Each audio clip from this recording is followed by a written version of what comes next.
How the bridge was made unsafe. A wide river ran through the village. A wooden bridge connected the banks. The villagers depended on the bridge to cross. They crossed it to go to work, to the market, to visit with family and friends. Some villagers discovered the bridge was failing. A loose plank here, a railing that leaned there. Everyone agreed there were problems. No one agreed on how serious they were. Some said small repairs were all that was needed. Some favored a complete overhaul. Some wanted limits on how many could cross at once. But no one could agree on a plan acceptable to everyone. The arguments got heated. So the villagers asked the elders to intervene. The elders lived far upstream where the river narrowed and could be crossed on foot. They rarely used the wooden bridge for themselves. None of the elders wanted to be blamed for favoring one side or for making the wrong call. Still, they convened a council. One elder suggested asking the regular crossers where the bridge felt weakest. He also proposed watching how and when the villagers actually moved across the bridge. He suggested also inquiring with the villagers for their observations and ideas. These suggestions were duly set aside.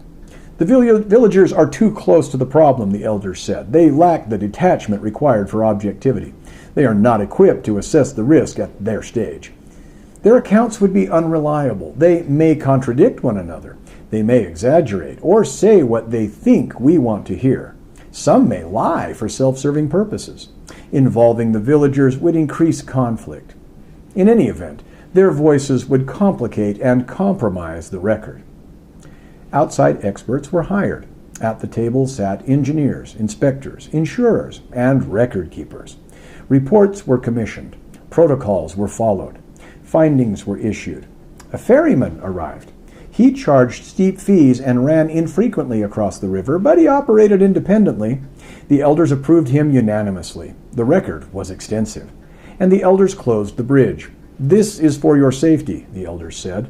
Across the river, friends and families gazed at one another. They missed their familiar haunts on the other side. "We belonged on both banks," they said. "That was normal once." Some tried swimming across the river at night. A few drowned. Others moved away. With business having dried up, the ferryman eventually quit. The elders issued their updated findings. As to the unauthorized swimming, reckless, they wrote. As to the sudden departures, unstable, they wrote.